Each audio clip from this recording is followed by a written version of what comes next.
The New Mexico State's men's basketball team abruptly called off the remainder of the season. On Sunday, there was a police report that was released accusing players of ganging up on one teammate.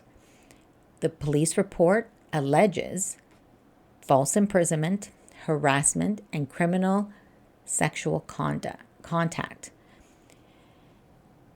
The Chancellor, Dan Arvizu, says it's time for the program to reset. Arvizu said the shutdown was in response to a report filed to campus police on Friday by a player against 3 teammates. First-year coach Greg Hare and his entire coaching staff were placed on paid administrative leave. According to the report, the anonymous victim said that on February 6th, his teammates held him down, removed his clothing, exposed his buttocks, and began to slap him there. He also went on to state that they also touched his scrotum. What's wrong with these young men? I mean, like, how did you not think that this was going to come out? Did you think you bullied this poor kid enough that he would be afraid? Anyways, the victim, whose name was redacted in the report, along with those other players, said the incidents involving inappropriate physical and sexual touching has been occurring in the locker room and on road trips since last summer. Okay, this makes it even more disgusting and appalling. Just these young kids nowadays. Regarding the latest instance, the victim told police he had no choice but to let it happen because it was a 3-on-1 type situation. This poor kid's being bullied, bad enough when it's 1-on-1, but he had 3 on him. Arvizu, who will be leaving the university in June after Regents recently chose not to renew his contract, said this action is clearly needed, especially after receiving additional facts and allegations. The reports relating to this hazing alleged allegations involving student athletes on the team.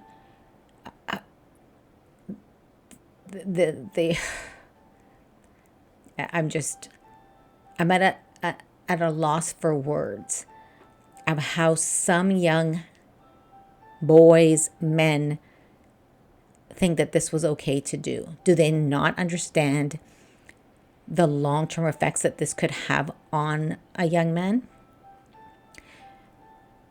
Arvizu goes on to say, we must uphold the safety of our students and the integrity of our university.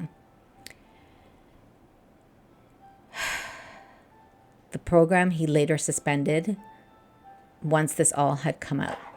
He had said he had spoken with the commissioner of the Western Athletic Conference, which has said it was reviewing how to treat the 6 new Mexico State games that we wiped off the schedule in regards to seeding for next month's conference tournament.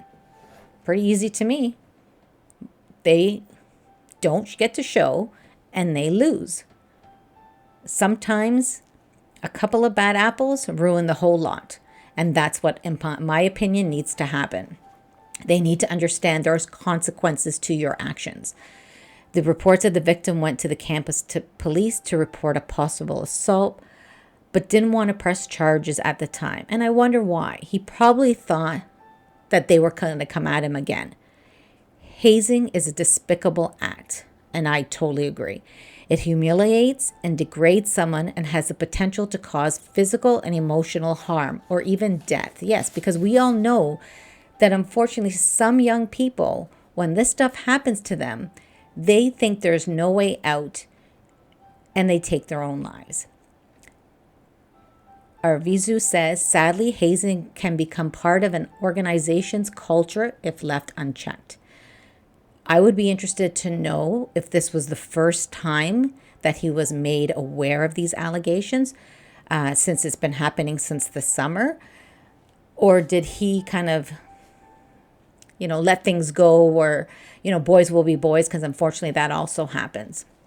The allegations come less than 3 months after the suspension of forward Mike Peake, who is being investigated in the case of the fatal shooting of a student from rival school University of New Mexico in Albuquerque on November 19th.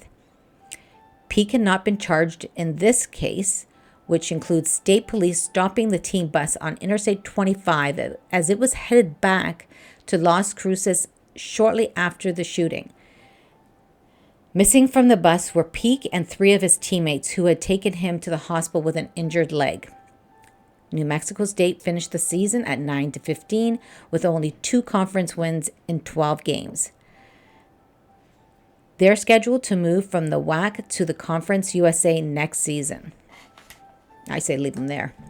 But hey, the next big decision for this program appears to be coming Tuesday, when University Regents will hold a closed meeting to discuss limited personnel matters concerning individual employees. It did not name the employees who are being discussed. Well, I would assume all the coaching staff, and they're going to want to find out what they knew and why nothing was done before now. And again, I mentioned the coaching staff and are all on administrative leave at this point. Following the initial reports, the scrubbing of the 22-23 campaign came a day after 2 players quit following the initial report. One of them, redshirt freshman Shahar Lazar, said he was leaving because I don't think the program that I originally committed to aligns with my beliefs and core values. I wouldn't stay either. Subscribe to Rovis Rants, hit the like button. I'll keep you up to date on any new news with this story, and prayers for the young man who was assaulted by his teammates. Don't forget to hit the bell to notify you when I do another stream.